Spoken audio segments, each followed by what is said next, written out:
So 13 people dead, 5 attempted murders, 11 sexual assaults, and 14 burglaries, all adding up to 43 charges that put Richard Ramirez, pictured here, away for good in prison.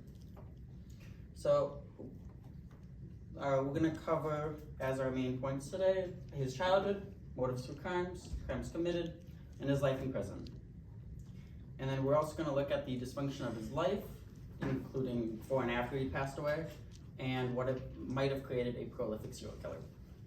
I've been doing research on him since English 11 last year with Miss Malco, and I've read dozens of articles about him, and I've done about 3 for this one. So, the life of Richard Ramirez was long and complicated. He was born on February 28th, 1960, and grew up in El Paso, Texas, and he was the youngest of 5 siblings. He lived with his older cousins and his parents, along with his siblings, and at the age of 5, he developed epilepsy. So this is his house that he grew up in, and that's him when he was about 8 or 9. At the age of 12, he was shown graphic images by his cousin of people that he had sexually assaulted, tortured, and killed when he was serving in Vietnam for the Vietnam War. And about a year later, he was the witness to his cousin, that same cousin, murdering his wife. And his life of crime started around then with him breaking into houses and breaking into cars to steal things, to sell it for money. And his life doesn't get really much better there. And then we're going to do his motives. And according to the Britannica.com, his motives began when he moved to the LA area in 1984. And that same year was his first victim, which was Jenny Vincao, pictured here, who was 79 years old at the time. And later that year, he killed Dale Okazaki, pictured right here, and he shot her, she was 34 at the time. And then also later that year, Maria Hernandez was also killed.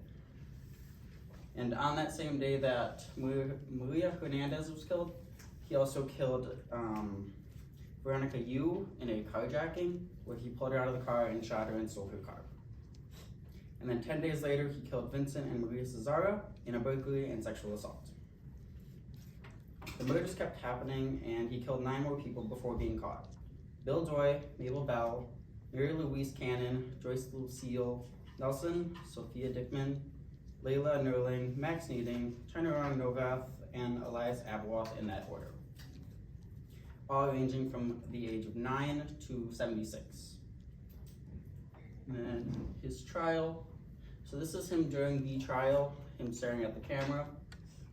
His trial was plagued with pain and death, with one of the jurors dying between trials. And he might have had something to do with it. It's speculated, but there's no definitive proof on whether or not he had anything to do with it.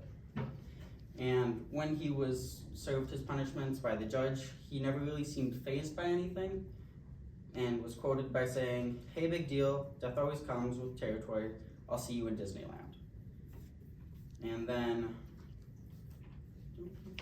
so this is him in 2007, and that's the depiction of him in the American Horror Story season 9. He died in 2013 of type B lymphoma, about 6 years after this photo was taken, and he was still on death row during that time. Media coverage